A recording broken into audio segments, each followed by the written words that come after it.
دوستوں آنے والے وقتوں میں یا آنے والے فیوچر میں ایپل فون کو ماسک پہنے ہوئے بھی انلاک کیا جا سکے گا۔ دوستوں آئی فون آپریٹنگ سسٹم میں ایک نئی اپڈیٹ آنے والی ہے جس کو آپ استعمال کرتے ہوئے ماسک پہننے کے باوجود بھی اپنے فون کو انلاک کرنے کے لیے فیس اسکین استعمال کر پائیں گے۔ جی ہاں دوستوں، آئی فون استعمال کرنے والوں کے لیے بہت ہی بڑی حیران کن اور مفید بات ہے، کیونکہ آئی فون میں ایک زبردست اپڈیٹ آنے والی ہے جو شاید آپ کو معلوم نہیں ہوگی۔ دوستوں جب بھی آپ ماسک پہنے ہوئے فون کا لاک کھولنے کے لیے فیس آئی ڈی کو استعمال کریں گے تو آپ کی اسکرین آپ کے چہرے کے سامنے ہوگی اور آپ کو اپنا پاس کوڈ یعنی کہ پاس ورڈ ڈائل کرنے کے لیے کہتی ہے، جو کہ کئی ایک کے لیے الجھن پیدا کرتا ہے اور انتہائی بورنگ ہوتا ہے اور انہیں آئی فون استعمال کرتے ہوئے بہت ہی بری لگتی ہے۔ آئی فون اس مسئلے کو حل کرنے والا ہے تاکہ آپ کے لیے آسانی ہو، لیکن پھر بھی آئی فون یوزرز کو انلاک کرنے کے لیے ایپل کی کسی بھی اسمارٹ گھڑیوں میں سے ایک کو پہننے کی ضرورت ہوگی، کیونکہ ان کے بغیر یہ ابھی ممکن نہیں ہے۔ واچ سیریز 3 یا اس کے بعد آنے والی کسی بھی گھڑی کو پہننا لازم ہوگا جسے صارف نے پہلے ہی انلاک کیا ہوگا۔ یہ اس لیے کیا جا رہا ہے تاکہ زیادہ سے زیادہ سیکورٹی کو ممکن بنایا جا سکے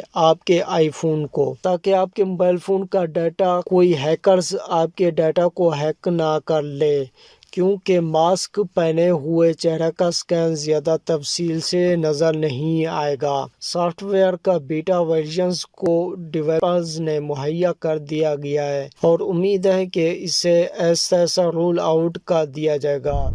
لیکن اسے فون کی ڈیفالٹ سیٹنگ میں جا کر خود ڈاؤن لوڈ کرنا ہوگا،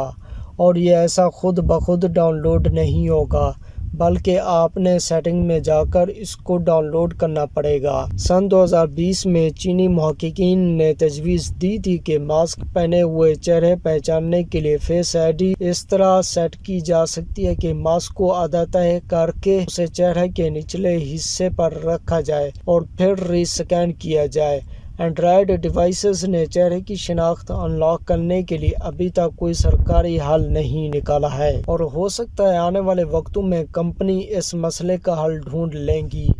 سن 2017 کی بات ہے کہ سیمسنگ نے ایک ایرس آنکھ کی پتلی اسکینر سیریز میں نمایاں کیا گیا جو کہ سیمسنگ گلیکسی S8 اور S9 میں لانچ کیا گیا تھا، لیکن سیمسنگ کمپنیوں کا جاری کردہ پہلا ورژن جو کہ جرمن ہیکرز نے ایک پرنٹر اور ایک کانٹیکٹ لینس استعمال کرتے ہوئے کامیابی سے ہیک کر لیا تھا۔ سیمسنگ موبائل فون کا جتنا بھی ڈیٹا تھا سب کو ہیک کر لیا گیا تھا۔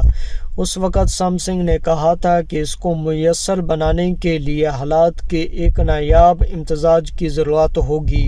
لیکن اب اس نے اس فیچر کو ترک ہی کر دیا گیا۔ دوستوں امید ہے آپ لوگوں کو یہ ویڈیو اچھی لگی ہوگی۔ اگر ہماری ویڈیو اچھی لگی ہے تو ہماری ویڈیو کو لائک اور شیئر کریں۔ دوستوں اپنا خیال رکھیے گا، دعاؤں میں یاد رکھنا۔ اللہ حافظ۔